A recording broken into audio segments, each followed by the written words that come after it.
દર્શક મિત્રો, આપ જોઈ રહ્યા છો વડોદરા ટુડે ન્યૂઝ। ગાંધીનગરમાં એએસઆઈની સમય સૂચકતાથી પ્રેમી પંખીડાનો જીવ બચ્યો, ગૃહ રાજ્યમંત્રીએ બિરદાવ્યા। મુખ્યમંત્રીના બંદોબસ્ત અર્થે ગાંધીનગર ઇન્ફોસિટી પોલીસ મથકના એએસઆઈ ફરજ બજાવી રહ્યા હતા। આ દરમિયાન નભોઈ નર્મદા કેનાલમાં પ્રેમી પંખીડાએ મોતની છલાંગ લગાવી હતી। આ જોઈને એએસઆઈ વિષ્ણુભાઈ નારણભાઈએ કેનાલમાં છલાંગ લગાવી યુવક યુવતીને બચાવી લીધા હતા।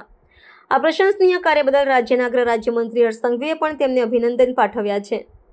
ગાંધીનગર ઇન્ફોસિટી પોલીસ સ્ટેશનમાં ફરજ બજાવતા એએસઆઈ વિષ્ણુભાઈ નારણભાઈ મુખ્યમંત્રીના બંદોબસ્તમાં નભોઈ કેનાલ પાસે ફરજ બજાવતા હતા, ત્યારે બપોરે લગભગ 1:30 વાગ્યાના અરસામાં તેમણે કેનાલમાં પ્રેમી પંખીડાને મોતની છલાંગ લગાવતા જોયા હતા, જેના પગલે તેમણે એક પણ પળનો વિલંબ કર્યા વગર તુરંત જ કેનાલમાં કૂદીને તેમને બચાવવાની કાર્યવાહી હાથ ધરી હતી। બાદમાં સ્થાનિક લોકોની મદદથી બંને યુવક યુવતીને સુરક્ષિત રીતે કેનાલમાંથી બહાર કાઢવામાં આવ્યા હતા। જીવ બચી ગયા બાદ બંનેને ગાંધીનગર જિલ્લાના જીવન આસ્થા કેન્દ્ર ખાતે લઈ જવામાં આવ્યા હતા, જ્યાં તેમનું યોગ્ય કાઉન્સેલિંગ કરવામાં આવ્યું હતું। ત્યારબાદ તેમના પરિવારજનોને જાણ કરીને તેમને સુપરત કરવામાં આવ્યા હતા।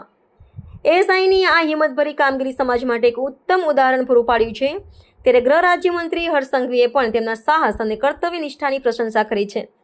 આ ઘટનાએ ફરી એકવાર સાબિત કરી આપ્યું છે કે ગુજરાત પોલીસ માત્ર કાયદો અને વ્યવસ્થા જાળવવાનું જ નહીં, પરંતુ જરૂરિયાતના સમયે માનવતાનું ઉત્તમ ઉદાહરણ પૂરું પાડવાનું પણ કામ કરે છે।